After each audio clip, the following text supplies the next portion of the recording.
everyone, welcome to another episode of Del Sueño al Podio, the podcast where we remember, learn, and celebrate the most important athletes and sports events in history. I'm Daniel Uriega, and we are here every Wednesday on Spotify, Apple Podcasts, and also on YouTube. As you've already seen in the title, we are talking about one of the most iconic figures in the history of baseball, a man who transformed the sport and took it to the highest levels, George Herman Ruth Jr., better known as Babe Ruth or the Bambino. With an incredible ability to hit home runs and an incredible charisma off the field, Babe Ruth not only redefined the game, but also became a symbol of the golden era of baseball.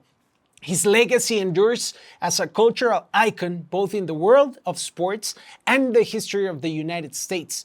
To put things into context, for those who do not know who he was, or for those who aren't familiar with baseball, Babe Ruth is often compared in terms of greatness to athletes like Muhammad Ali in boxing, Michael Jordan in basketball, Tom Brady in the NFL, or Pelé, Messi, Cristiano, Maradona, whoever you want in soccer. Despite how easy baseball might seem from the outside, baseball is actually one of the toughest sports to play. I don't know if any of you have ever had the chance to step into a batting cage and try to hit a ball that's being thrown at high speeds, but to give you an idea, today the average speed of a fastball is 93.7 miles per hour, and the distance from the pitcher's mound to home plate is 60 feet 3 inches. Try hitting that ball, I dare you. Anyway, let's dive into the story of the Bambino. Babe Ruth was born on February 6, 1895 in Baltimore, Maryland in the United States. He was the son of Kate Scamberger and George Herman Ruth Sr., an alcoholic who owned a bar. Babe's parents were of German descent and were born in Maryland. Babe Ruth's paternal grandparents were from Prussia and Hanover, Germany. The bar was reportedly a rough place, and due to the lack of supervision at home, Babe Ruth started heading down a troublesome path at a very young age. The relationship between his parents was tense due to his father's alcoholism, and the lack of control in the family led to issues with discipline. That's why, at just 7 years old, his father sent him to live at St. Mary's Industrial School for Boys, an orphanage in Baltimore due to the unstable family situation and financial difficulties. It was there, in a place full of discipline and strict rules, that Babe discovered his true passion, baseball. Babe wasn't an outstanding student, but he had something that made him special, an incredible talent for sports. One of the brothers at the orphanage, Brother Matthias, noticed how easily the young Ruth could hit a baseball, and from that point on, he became his mentor, teaching him the fundamentals of baseball and helping him perfect both his pitching and batting skills. Years went by, and in 1914, when Ruth was 19 years old, he had already shown the great potential as a pitcher in his hometown. At that time, he was playing in the minor leagues with the Baltimore Orioles, a team in the International League, a Triple-A level league, considered one of the highest before the major leagues, which was also a farm team for the Boston Red Sox. Jack Dunn, the owner and the manager of the Orioles, had heard about Ruth's skills through other scouts. That year, Ruth was playing for a minor league team called the Providence Grays, where his pitching skills were already evident. What really impressed Dunn was a series of workouts and games where Ruth demonstrated not only his incredible pitching talent, but also his potential as a hitter. Dunn was looking for a promising pitcher, but what he found in Babe Ruth was much more. Ruth was a young man with a power in his bat, which was unusual for a pitcher in those days. Despite his pitching abilities, Ruth was also an exceptional batter, and Dunn saw in him a future baseball star. As a result, Dunn signed Ruth to the Orioles in 1914, giving him his first big professional opportunity. It's worth mentioning that Babe Ruth signed with the Orioles on the condition that Dunn would be his mentor. That same year, Harry Frazee, the owner of the Boston Red Sox, was looking to strengthen his team and became interested in Ruth as a potential future star, purchasing Ruth's rights from the Orioles. The Bambino arrived in Boston and started as a pitcher for the Red Sox. In his first season with the team, he finished with a record of 18-8, a 2.44 earned run average, and helped his team win the 1916 World Series. In 1917, as a pinch hitter, Ruth hit a home run, demonstrating that his future lay in hitting and not pitching.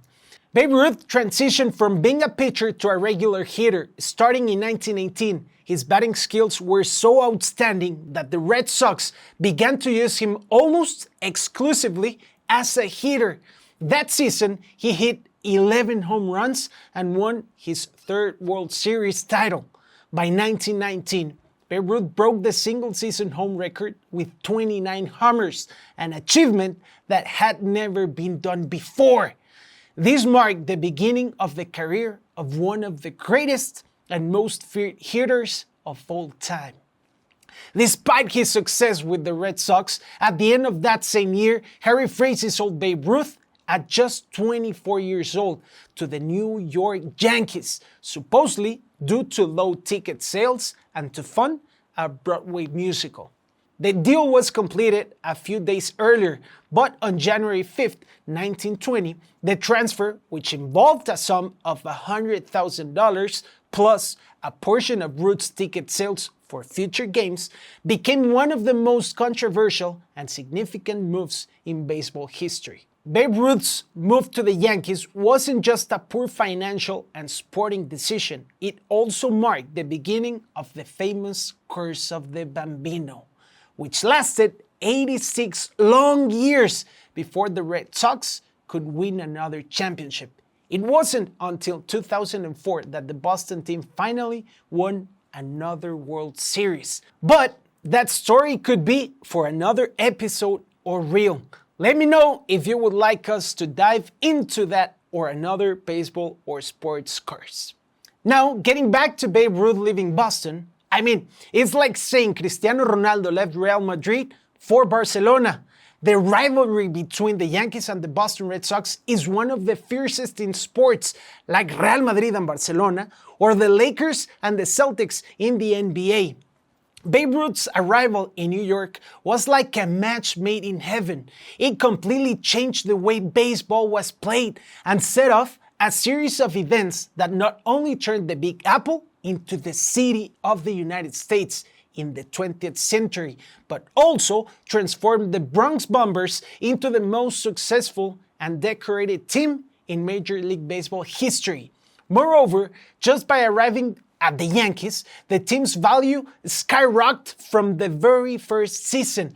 Getting into the sports details a bit, in his first season with the Yankees, Babe Ruth set a new record for home runs by hitting 54 in a season, something never seen before, a new major league record surpassing the previous one of 29 homers. He also had 137 runs batted in, 379 total bases, and a 376 batting average.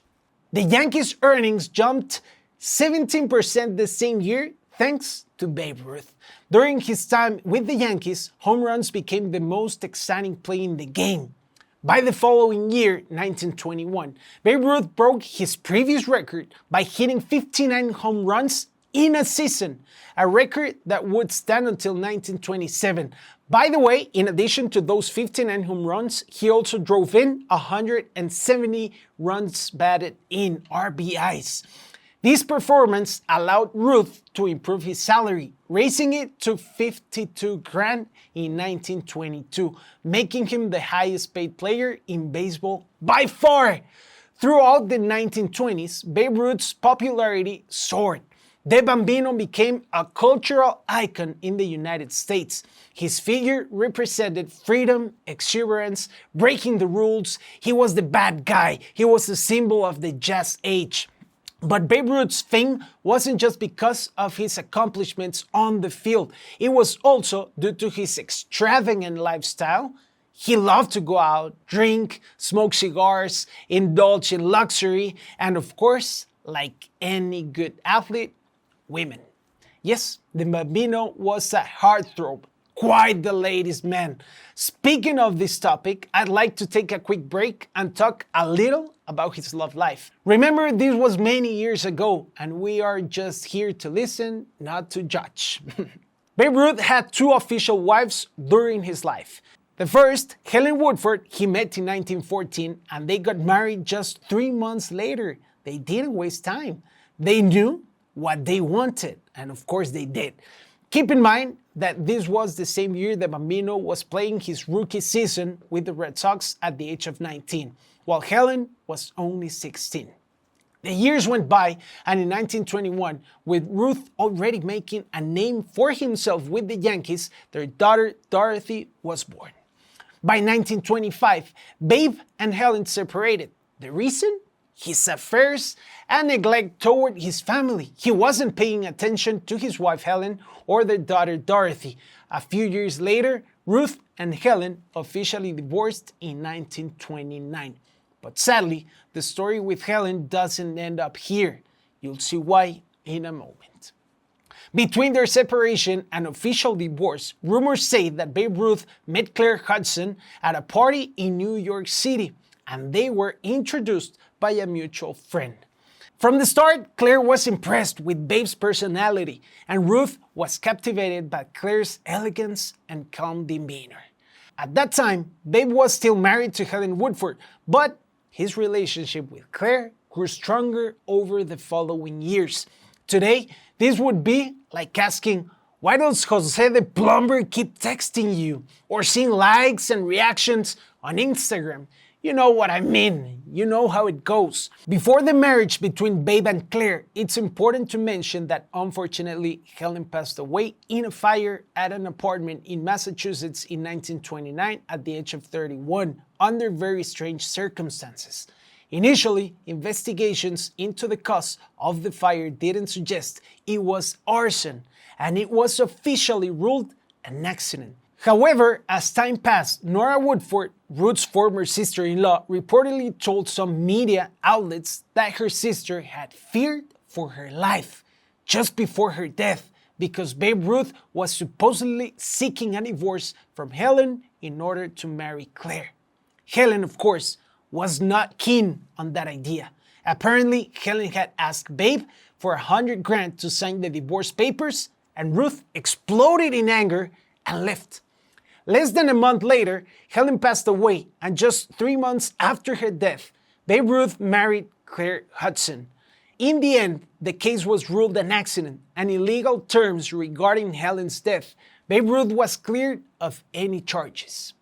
Babe Ruth and Claire Hudson later adopted a daughter, Julia Ruth Stevens, who was just 12 years old at that time. Ruth's marriage to Claire Hudson was much more stable and lasting than the previous one. Claire had a major influence on Babe's life. She supported him not only as a wife, but also in managing his finances and his career outside of baseball. But let's get back to Babe Ruth's sports life. We left off with Babe setting a record of 59 home runs, and by 1922, his salary was increased to $52,000, making him the highest paid player in the game.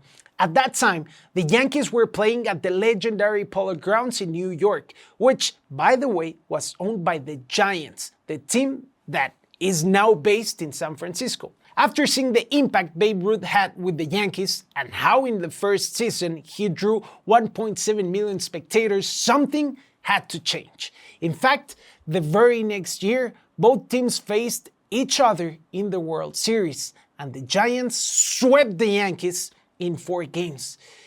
This filled the Giants owner, Charles Stoneham, with arrogance and led to the Yankees being kicked out of the Polo Grounds. So, Jacob Ruppert, the owner of the Yankees, gathered his courage, secured bank loans amounting to $2.5 million, and decided to build his own stadium on land he had just purchased in the Bronx. And thinking about Babe Ruth, he made sure the stadium would have all the comforts needed for him to continue hitting home runs at will. The new stadium opened its doors on April 18, 1923, setting a new record with a capacity for 60,000 spectators. And to top it off, the Yankees won 4-1 against the Boston Red Sox. In that game, Babe Ruth hit the first home run in the history of the stadium, a 3-run blast in the third inning. Moreover, he was named the MVP of the season with 41 home runs, and the Yankees won the first World Series in sweet revenge, defeating the Giants in 6 games.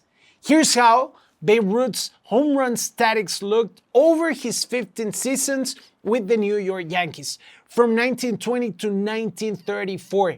His first year, 54 homers, then 59, 35, 41, 46. In 1925, he dropped to 25, then bounced back with 47 in 1926. In 1927, he broke his own record of 59 home runs in a season by hitting 60.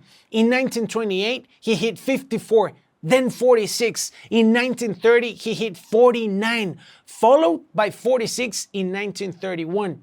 In 1932, he hit 41, dropped to 34 the next year, and his last season he finished with 22 home runs, a total of 659 home runs and 1,978 RBIs. Babe Ruth was so good that during Game 3 of the 1932 World Series against the Cubs, with 2 strikes, 1 away from being struck out, and with the score tied 4-4 in the 5th inning, Babe pointed towards center field. On the very next pitch, boom! He hit the ball over the ivy-covered brick wall of Wrigley Field, rounding the bases for a historic and mythical home run. By the way, that was Ruth's second home run of the game, and it led the Yankees to win, taking 3-0 series lead. Unfortunately, there is no video that confirms Babe Ruth's legendary called shot, but some versions suggest he pointed to the scoreboard, while others believe he actually predicted the home run. And for the record, an anonymous buyer spent $24.12 million at an auction on August 25th, 2004 for the jersey that Babe Ruth wore during his famous The Called Shot, making it the most valuable piece of sports memorabilia in the world. But it wasn't just mythical because of the gesture. The home run meant something more. With that home run, Babe Ruth became the only player to hit more than 1 home run in a World Series game 4 times. No one else has more than 2. That was his 15th and final home run in a World Series. In his 15 years with New York Yankees, Babe Ruth led the Yankees to 4 World Series titles, 1923, 1927, 1928, and 1932, winning a total of 7 rings, compared to the 3 championships he won with the Red Sox. As the years went by, time took its toll on Babe Ruth. He started aging, and his body began to show signs of wear and tear. In 1935, after an incredible career with the Yankees, Babe Ruth returned to Boston, but with the Braves. He was 40 years old, and of course, he wasn't the same. His body, worn out by years of excess, partying, and hard work, just couldn't perform like years before. That same year, 1935, Babe Ruth decided to retire from baseball after more than 20 years playing. 7 World Series titles, 714 home runs, a record that would stand for over 30 years, 2,214 RBIs, 2,873 hits, and leaving an indelible mark on the sport. He was inducted into the Baseball Hall of Fame in 1936 as one of the first 5 players ever enshrined. 11 years after his retirement, the Yankees retired Babe Ruth's number 3 in 1948. In his later years, Babe Ruth faced significant health issues, digestive problems, including stomach ulcers and other gastrointestinal disorders, likely due to his unhealthy diet, which often consisted of fast food and alcohol. He also suffered from respiratory issues, probably linked to his smoking and, of course, obesity. Babe Ruth's health deteriorated, and in 1946 he was diagnosed with throat cancer. He fought the disease, even though it was in an advanced stage. During this battle, he became one of the first chemotherapy patients in the world, helping change the course of medical treatment. Babe Ruth lost his battle and passed away on August 16, 1948, at the age of 53. In the years following his retirement, Ruth faced some financial difficulties due to his extravagant lifestyle, and his wife Claire played a crucial role in helping him manage his money and make wiser decisions. Claire was also the one who cared for Ruth in his final years, when his health started to seriously decline due to his illness. His funeral was a monumental event, with thousands of fans, players, and major figures attending to pay their respects. Claire Hudson Ruth passed away on December 29, 1976, at the age of 87 due to liver cancer. Julia Ruth Stevens, Babe Ruth's last living daughter, passed away on March 9, 2019, at the age of 102. Babe Ruth never truly disappeared. His legacy and legend live on. In every baseball game, with every home run, there isn't a kid who doesn't dream of being like him. From his humble beginnings in an orphanage through a life full of glory, drama, excesses, money, and chaos, to becoming the face of the sport and a symbol of American culture. Babe Ruth didn't just change baseball, he changed how people viewed sports. He wasn't just a player, he became a global superstar and showed the world what it means to be a legend. And that's how we wrap up this episode of Del Sueño al Podio. I hope you enjoyed it, felt excited, entertained, and that those who don't know much about baseball or nothing at all learned a little bit. Please do me a favor, if you liked it, don't forget to subscribe, like, hit the notification bell, and comment on what other athletes or sports event you'd like us to talk about here. See you next Wednesday. I'm Daniel Uriega. Let's go. Vámonos. Woo!